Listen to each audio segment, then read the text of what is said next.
is Larry, and welcome to the newest edition of the Old Gazer channel, which is all about amateur astronomy and especially about those of you who are inexperienced beginning astronomers trying to find your way through the learning curve of this hobby.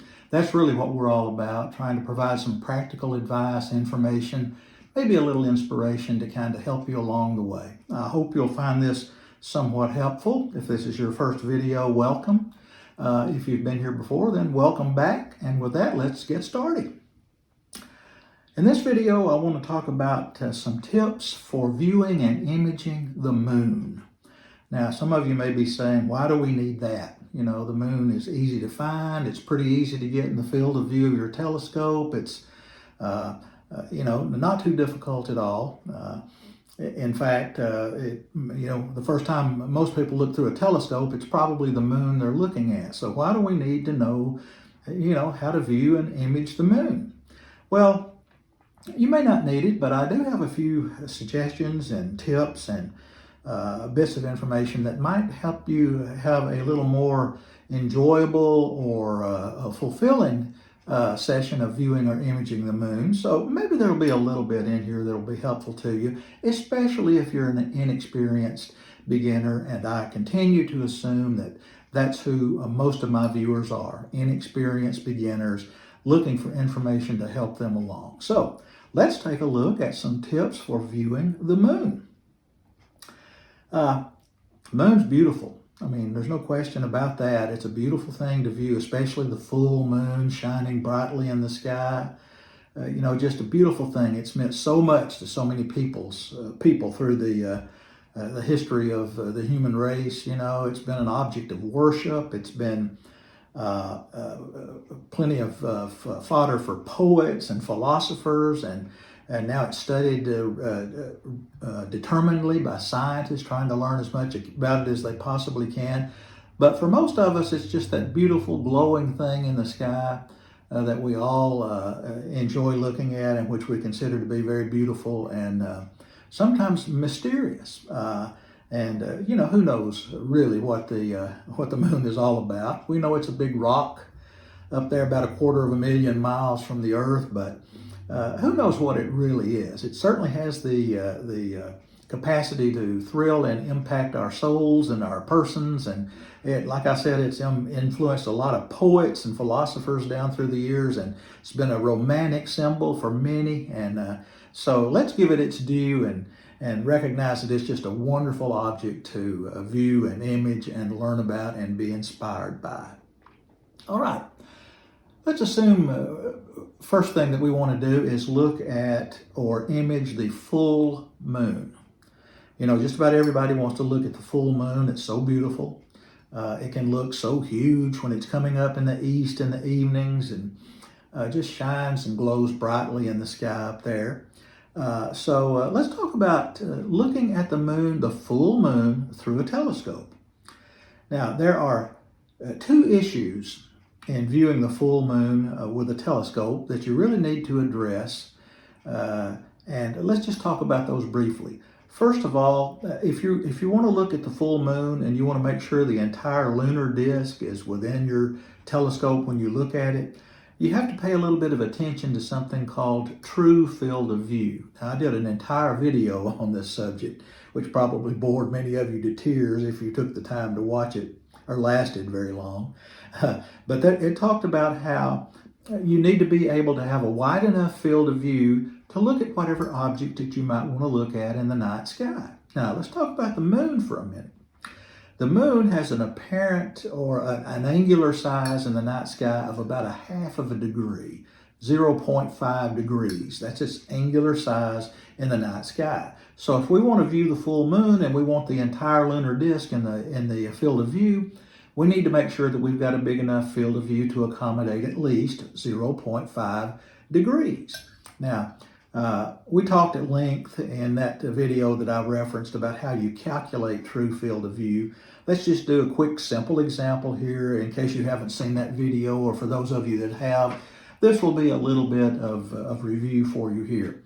Let's suppose that I want to use this Schmidt-Cassegrainian 8-inch telescope, which has a focal length of 2,032 millimeters.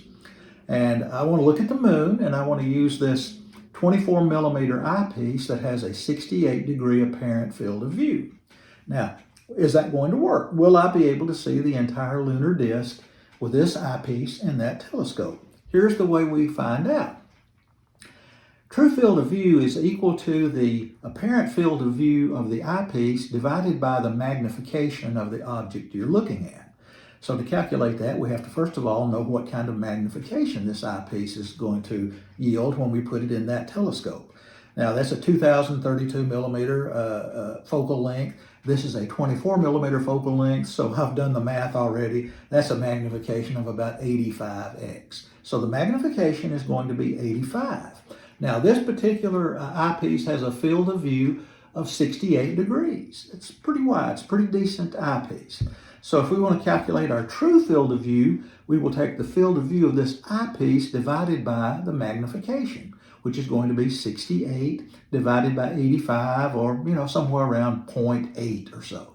Since we only need 0.5 to get the entire lunar disk in the field of view, I'm in good shape. I need 0.5 degrees, and I've got 0.8 degrees. So using this eyepiece and this telescope, I should be able to see the entire lunar disk. And you're going to want to, check that out yourself before you go out there and start looking through your telescope, if your desire is to get the entire lunar disk of the full moon within your field of view. So there is that. Now, the second thing to consider is the fact that when you look at the full moon, even with your unaided eye, it's very bright. It's a bright object. It's a very brightly sunlit object in the sky. And when you look at that through a telescope, which has a lot more light gathering capability than the human eye, it's going to look much brighter. And the more aperture you have with your telescope, the brighter it's going to look. Now, there are some consequences of looking at a full moon through a telescope, and those are this. Number one, it's going to be very bright. It can be so bright as to be uncomfortable to look at. If you've got a lot of brightness going on with a lot of aperture, it can actually be so uncomfortable as to cause a little pain or discomfort in your eyes. It's very difficult to view sometimes. So you have to deal with that. The second issue that you've got when you're viewing the full moon is you're not going to see very much detail, and the image you're going to see has a tendency to not be really interesting to look at. And that's because when the moon is full, the sun's light is directly reflecting off the face of the moon and bouncing back to us in that way. So there are no shadows on the moon. The light is hitting it directly and bouncing back. It's not coming in obliquely at an angle. So there's no shadow. So you're not going to see very much detail, not going to be very much contrast. So looking at the full moon through a telescope tends to produce an image that is very bright, that has glare, that lacks contrast, and just generally speaking, may not be a very interesting or pleasing image to look at. So here we have these issues. We have a bright moon. It may be too bright, and it lacks detail. It lacks contrast. It has a lot of glare. So what do we do about that? Well, there's probably different ways to approach it. Let me suggest two ways to tone down the brightness of the moon and give yourself a more pleasing, a more tolerable view when you're looking at the full moon through a telescope. First way is to use a moon filter, this little device. It can be very inexpensive. There's a lot of them out there that cost less than $20 US. And it's a filter that blocks out a lot of the light coming from the full moon. And it just simply screws into the base of your eyepiece like that. So if you put that in there, that will block a lot of the light. The purpose of that filter will be to reduce glare and to improve contrast and give you a better looking image. Let's pause here and take a look at some images that I'd like to show you to illustrate what the moon looks like with and without one of these moon filters, and then we'll come back and talk about it. All right. This is a typical view of what you might see when you look through your telescope at the full moon. As you can see, very bright, a lot of glare, not much contrast, not much detail. If you've got too much aperture or a lot of aperture, it might be very uncomfortable to try to look at that through the telescope. So that's just an illustration of what the full moon might typically look like through a telescope. This picture is an example of a typical view of the full moon with no moon filter in place. I took this with my 5-inch reflecting telescope at low power, and so that's kind of what you get when you view the moon without a moon filter in place, at least given the telescope and the eyepiece that I was using at the time I took this photograph. Here, by contrast, is a picture I took of the moon. Same telescope, same eyepiece, same conditions. These pictures taken literally minutes apart. But this one has a moon filter within the eyepiece, a 13% moon filter. And you can see that it has done its job here. There's a lot less brightness, a lot less glare, a lot more detail, just a generally more interesting view of the moon. So that's an indication of what a moon filter can do for you. And here we have the side-by-side comparisons. On the left, of course, the moon without a moon filter. On the right, the moon with a moon filter. Again, these pictures taken through my 5-inch reflecting telescope at low power. So you can see that these moon filters, at least in my experience, have done a decent job in helping you get a more detailed, more contrasty, less glaring view of the moon when you're looking through your telescope. Okay, maybe you can see from that what the effect of a moon filter can be, and that certainly is, a remedy or something that you can do to reduce glare and improve contrast when you're looking at the full moon through your telescope. There's another way to do it, but it will require you to become a little bit of an astrophotographer if one considers taking pictures of the moon to be a legitimate form of astrophotography. I guess that depends on who you talk to, but I said in the very beginning of these videos that I'm primarily a visual astronomer, and I am, but I also enjoy taking pictures, relatively simple pictures of objects that I'm viewing in the night sky. And if you're going to do that, if you have any interest in doing that at all, the best place to start, obviously, is the moon. The moon is a bright, sunlit object, so you don't have to worry about taking long exposures, which is a big plus. It's very easy to find and see and photograph. I've seen some pictures that people have taken by just holding the lens of their cell phone up to the eyepiece of the telescope, and they're decent pictures. I mean, I've seen some that are pretty good. Other people use one of these adapters, which clamps onto or attaches to the eyepiece in the telescope, and you put your cell phone in there and take pictures that way. I've seen some really good pictures taken with that kind of arrangement. And then, of course, once you've got that picture, you can pull it into the editor, the picture editor in your cell phone, and adjust the brightness and the contrast and those kind of things, and have a much more pleasing image than the one perhaps that you were looking at through the eyepiece of your telescope. So there's that. Now, I've never done that. I've seen some good pictures that have been taken with people having done that, but I use my old trusty DSLR camera here to take all the pictures of the things that I like to photograph in the night sky. Many of you may have a camera like this. This is pretty common. If you don't have one and would like to get one, not only for photographing the moon, but other things along the way, you can get a used, modest DSLR camera for just a very few $100s, and it'll serve you well for a long, long time in taking pictures of other things besides just the moon. But this is mine, and this is what I use to take my pictures of the moon. Now, as I said before, you don't have to worry about taking any long exposures. You can pretty much take, quote, normal exposures using, quote, normal camera settings with a DSLR and get a decent picture of the moon. And the good thing about using one of these cameras to take a picture of the moon is you can take several different photographs at different settings until you find one that gives you a good, pleasing image of the moon. Now, I'm going to show you, pause here again and show you another little example of how that works. I'm going to show you what it looks like to take pictures of the moon at different shutter speeds. You know, the aperture is fixed when you use a DSLR. It's a function of the focal ratio of your telescope. You can set the ISO down all the way to 100, which will give you, you know, good dynamic range and that kind of thing when you're taking a picture. And so the only thing you're changing is the shutter speed. And of course, the faster the shutter speed, the less light comes in.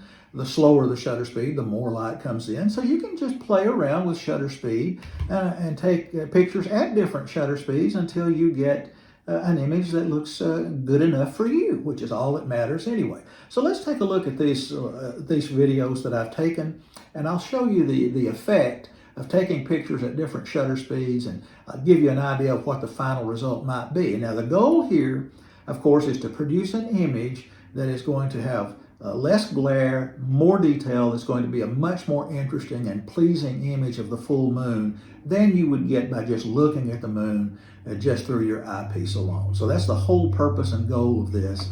There are times when taking pictures through your telescope works out very well, and this happens to be one of them. So let's take a look at this, and then we'll come back and discuss it some more. Okay, this is going to be a series of pictures of the moon that I took at different shutter speeds. I took these using my Celestron Nexstar 8SE telescope with a 6.3 focal reducer in place to give me a little bit wider field of view and just to ensure that I could get the full lunar disk in the field of view. I used my DSLR camera, which is a Nikon D3100, and I took these pictures at ISO 100, so varying nothing but the shutter speed here. This first picture here shows what the moon looked like when I chose a shutter speed of 1/160th of a second. And you can see it's very bright, very washed out, a lot of glare, not very much detail there. This second view, it adds another picture taken with a shutter speed of 1/250th of a second. Faster shutter speed cuts down the amount of light coming through to impact the sensor of the camera, and you can see that there's some improvement there. It's a little bit better contrast, a little bit more detail, not quite so bright. This is the third picture that I took, which is 1/400th of a second. Again, a faster shutter speed to decrease the amount of light impacting the sensor, and there you can see a much better picture now, much less bright, much more detail, less glare all the way around, just a much better picture. And finally, I took this one at 1/500th of a second, and you can see that's considerably better still. Now you can see good contrast between the light and dark areas of the moon. The glare is gone basically, and just a much more generally pleasing, interesting image of the moon there. So that's the effect of just messing around with the settings on a DSLR camera and taking pictures of the moon until you get something that looks fairly decent. Now, if you want to take this a step further, here is I took that last picture, the one that was shot at 1/500th of a second, and pulled it into a photo editing program and did some post-processing on it. In other words, I adjusted the brightness, the contrast, the saturation, and maybe a few other things along the way, and I got the photo that you see here at the bottom of this presentation here, which is obviously processing does a lot for you, and you can see that's a much better photo all around than any of the others are. Here is an example of this is just that last photo that you saw shown in a larger scale, larger size, and you can see what you can do from taking a very bright moon when you look at it through the eyepiece of your telescope that has a lot of glare, very little detail, not much contrast, not much of interest, and by taking it at the right camera setting, taking a picture rather at the right camera settings, and then doing a little post-processing in a decent photo editing program, you can get a result like this, which is a really good image when you consider what we started with when we first looked through the eyepiece of that telescope. So that is an indication of what you can do by taking pictures. All right. I think that's enough about the full moon. Hopefully you've gotten some idea of some of the issues involved with looking at the full moon through a telescope, and a couple of ways that you can perhaps mitigate those issues to get better, more pleasing, more interesting images of the full moon. Now, in my opinion, you get much better pictures of the moon if you you get much better views of the moon. I'm kind of stuck in photography mode here right now. You get better images and better views of the moon, in my opinion, if you look at it or image it when it is not full. And here's the reason for that.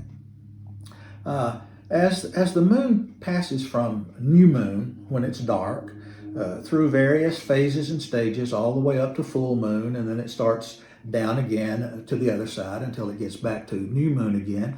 It goes through different phases. Now, each night there is a certain part of the moon that is lit and a certain portion of the moon that's going to be unlit. And the line between the lit and unlit portions of the moon is called the terminator. And it's along that terminator where you can usually get the best, most interesting, most detailed, most contrasty images of the moon. And that's because the sun is now striking the moon at an oblique angle, and that's creating shadows across the surface of the moon, which adds depth and contrast and detail to your view of the moon. And that's why it's a very good time to view the moon during these times when it's not full, as it goes through all these various steps from new moon up to full moon, which is called the waxing cycle of the lunar cycle. And then it starts to go the other direction, the less and less lit area each night, until it gets back to new moon again, which of course is called the waning cycle. But you can take a look every night at the moon while it goes through these various phases and see something new and different. I'm going to recommend something to you here that I've recommended before. That would be this book, which I find to be a very valuable resource. Turn Left at Orion, 5th edition. It's a very good book. I want to show you how it treats its discussion of the moon. This is an excellent guide for viewing the phases of the moon. For example, it goes pretty much night by night during all the phases of the moon, both the waxing and waning portions of the lunar cycle. And it gives you a picture, a photograph actually, of what you can expect to see on that night. This happens to be 3 to 5 days after the new moon, when the moon is showing a little bit more light each night on its way to becoming a full moon. Here's what you can see on days 3 to 5. This portion of the moon will be lit. The rest of it over here will be dark. This gives you a really good discussion of interesting features that you can see on these nights right along the terminator. A tremendous amount of informative text that will tell you a lot of detail about all these features of the moon. More detailed photographs over here that will help lead you through how to find your way along this picture over here and tell what it is you're looking at. This is an outstanding companion for helping you view and study the moon, and I recommend it highly. And it'll give you a night-by-night description of what you can expect to see. So, very good resource there. Let's take a look at a couple of examples of how much detail you can see along the terminator when the moon is in not full, when it's going through its phases. This is a pretty good illustration of that. You can see the kind of detail that you can see right along that terminator. Also see some pretty good detail in the other part of the lit moon. So that's just an illustration of, why you can really see much more interesting things on the moon when the moon is not full. The second picture is, an example of taking some close-ups of the moon. You're going to need a lot of magnification for that. Eyepiece with a short focal length, maybe a telescope with a longer focal length, so of course, it's all subject to, just like everything else in astronomy and viewing or imaging, seeing conditions. The condition of the atmosphere is going to be a determinant of, just how much you can see and how well you can see it. So that can have an effect, especially when you're looking at very close-up images of the moon. But it's possible to get some really good detail. These are not great pictures, but it gives you an idea of what you can do to get some very close-up pictures of the moon. So just wanted to throw those two in as illustrations of how you can get some very interesting views of the moon when it's in its various phases and when it is not full. Now let's talk about some other interesting aspects of the moon that you might be interested in terms of getting some very interesting views or taking some interesting images of the moon. I'll just touch on a couple of here. There are times during the lunar cycle when the moon, there's a certain part of the moon that's lit. The rest of the moon might be dimly lit, might be dimly glowing because of sunlight that reflects off of the Earth onto the moon and then back again. That's called earthshine. Earthshine occurs when you have a lit part of the moon and an unlit part of the moon that's glowing faintly because of reflected light from the Earth. Okay, can be very beautiful, very, very interesting. The best way to get these pictures, if you want to get earthshine, the best way to do that is a few days after new moon, when the moon is just beginning to increase in size, when the lit portion of the moon is just beginning to increase in size day by day, because the angle of the sun during those times and the relative positions of the moon, the sun and the earth are such that you have a much greater likelihood of being able to see earthshine during those times. Now, what does that mean? That means you should look for earthshine when there is a crescent moon shining in the sky, and especially when the moon is waxing. That is, when it's going from new moon up to full moon and the lit portion of the moon is increasing every night. If you can catch a crescent moon during that time, you've got a good chance of seeing earthshine and being able to view that and image that. I'll show you very quickly an image that I took not too long ago where I was able to get some earthshine. Now, it's not the greatest picture in the world. You're not going to see much detail on the dimly lit earthshine part of the moon, but you will be able to see, the outline of the full disk and see that very lovely display of earthshine on the moon. Okay, let's look at that for a moment, and then we'll come back.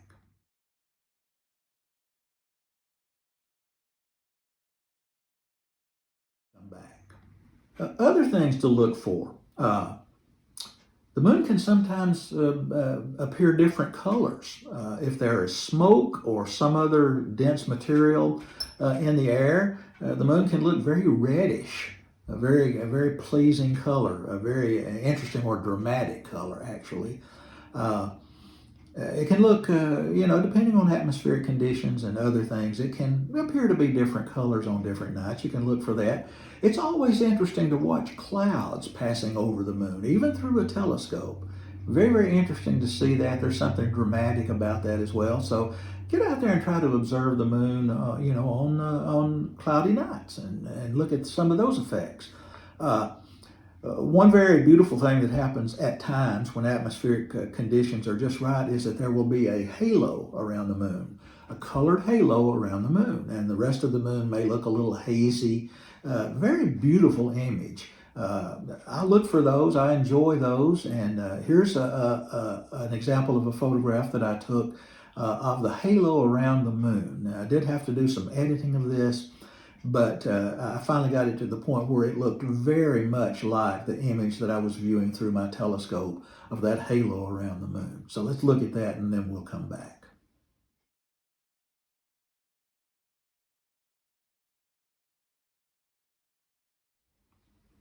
Okay, we've just touched on some interesting ways to look at the moon, some things to look for.